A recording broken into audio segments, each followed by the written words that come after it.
war. Where are we at in the Iraq War? This was Counterpunch, Wednesday, April 23rd. The Bush administration has quagmired America into a 6 years of war in Afghanistan and Iraq with no end in sight.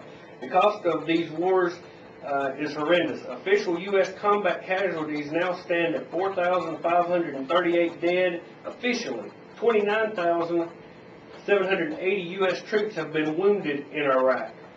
We got a phone call. How you doing today? All right. If you call, hang on for just a second. Experts have argued that these numbers are underestimated. Regardless, these numbers are only the tip of the iceberg. On April 17, 2008, Associated Press News reported that a new study released by the RAND Corporation concludes that some 300,000 U.S. troops are suffering from major depression or post-traumatic stress from serving in the wars in Iraq and Afghanistan, and 320,000 have received brain injuries. On April 21, 2008, Op-Ed News reported that an internal email from General Michael Koosman, Undersecretary for Health at the Veterans Administration, to Ira Katz, head of the mental health at the VA, confirms a McClathy newspaper report that 126 veterans per week commit suicide. To the extent that the suicides are attributable to the war, more than 500 deaths should be added to the reported combat fatalities each month. I thought that was just some staggering information. Turning to the Iraq deaths, expert studies support that as many as 1.2 million dead Iraqis, almost entirely civilian. Another 2 million Iraqis have fled the country, and there are 2 million displaced Iraqis. Afghan casualties are unknown. Both Afghanistan and Iraq have suffered unconscionable civilian deaths and damage to housing, infrastructure, and environment. Iraq is afflicted also with depleted uranium and open sewers. And if you're unfamiliar with what depleted uranium means, we're going to address that shortly. Everyone needs to know what's going on there. Then there are economic costs to the U.S. Nobel-winning economist Joseph Stiltzer estimates the full cost of the invasion and attempted occupation of Iraq is between $3 trillion and $5 trillion. The dollar price of oil and gasoline have tripled since we started the war. I think this is something that the public needs to discuss. Feel free to call in and let me know what your opinion is on this. And while we've got time, I want to follow up on the food situation. And this was reported in the Wall Street Journal. I do not want to alarm anybody, but it may be time for Americans to start stockpiling food. No, this is not a drill. You've seen the TV footage of food riots in parts of the developing country. Yes, they're a long way away, but this is a global market. When the cost of wheat soars in Asia, it will do the same here. Reality, food prices are already rising here much faster than the returns you're likely to get from keeping your money in a 401k. And there are very good reasons to believe prices on the shelves are about to start rising a lot faster.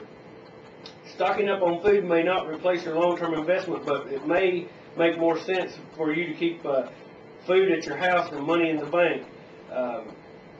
Meanwhile, the most recent government data shows food inflation for the average American household are up at least 6%, and some prices are rising even more quickly. The latest data shows cereal prices rising by more than 8%. Milk's up 13%, cheese and banana and peanut butter are up 14%. They are all up more than 10%, and eggs have rocketed up 14.8%, and chicken by 6%. These are trends that have been in place for some time, and if you're hoping they will pass, here's the bad news: they may actually accelerate. We were out in front on this. We started reporting this March 8th, and I feel certain this is just the beginning. We are sincerely trying to inform the public that this is a serious situation that faces us all. Food has risen 40% worldwide in the last 12 months. Brian reported some amazing statistics also in regards to this subject. So everyone understand, not only is gas at an all-time high, but food is also, and globally speaking, food may well get much higher and soon. Each week we take email from our listeners, and this week we had 6 email, which was most we've had in recent times. 4 was basically just enjoying the program, and I want to thank those that sent those. But we had one from Trevor. Enjoy the show. First time I listened, but you were the only person I heard mention Waco this week. Thanks for reminding me. I needed that. Glad to be of service, Trevor. I appreciate you getting in contact with us. And this is from Brandon. I've called in twice. I'm glad WSIC has given us a chance to discuss these topics and giving the public a chance to call in. I wanted to say I'm ashamed of the Bush administration, and I feel I have no one to vote for president. Thanks for doing what you're doing. No, Brandon, thank you for getting involved, and hopefully together we can affect some change. New evidence suggests a second shooter killed RFK. This was reported on Raw's Story. 40 years after Democratic rising star Robert F. Kennedy was killed at a Los Angeles hotel during his presidential run, new evidence suggests the man serving a life sentence for his murder did not fire the shots that killed the charismatic senator. Forensic scientists met at a conference in Connecticut this week to discuss their independent findings that cast serious doubt on the Kennedy assassination. Sirhan Sirhan is serving a life sentence in Kennedy's death, but the conference presenters argued he could not have fired the fatal shot that killed Kennedy. One investigator, Dr. Robert, has studied the Kennedy assassination for nearly 4 decades. He has determined the fatal shot came from behind Kennedy, while Sirhan was 4 to 6 feet in front of the senator and never got close enough to shoot him from behind. Analysts by another forensic engineer, Canadian journalist, taping the shooting, determined that 13 shots were fired while Kennedy was killed, although Sirhan's gun only held 8 bullets, according to the NBC reporter. This suggests that a second shooter was involved in the assassination. I found this interesting, and it didn't get any mainstream coverage, so I thought I would share that with you. Also, remember, we've got 2 copies of A Nation of Sheep that you can come by 8 to 5 here at the station and pick up for the first 2 people that come by and pick them up next week. Each week we do a poll, and this week on our poll we had Obama's bitter comment, McDonald's pro-homosexual agenda, those who implant chips into our livestock, our unfair tax system, Waco, the government murder atrocity, any media that didn't cover the Freedom Rally. This week we got 65 votes, which was an all-time high, and the winner this week was Waco, the government murders atrocity. So we'll put that back on, and be sure to look at our website and comment on, give us suggestions, email us. We'll have that up hopefully Monday.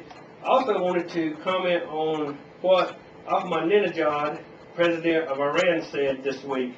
Iran's president said no one in the White House nor any presidential candidate can save America from its economic downfall. Addressing a large crowd in Amman on Wednesday, President Ahmadinejad said the U.S. is doomed to undergo an economic breakdown. While the Bush administration refuses to confirm speculations about the U.S. economy, American economists have conceded that the country is in fact in recession.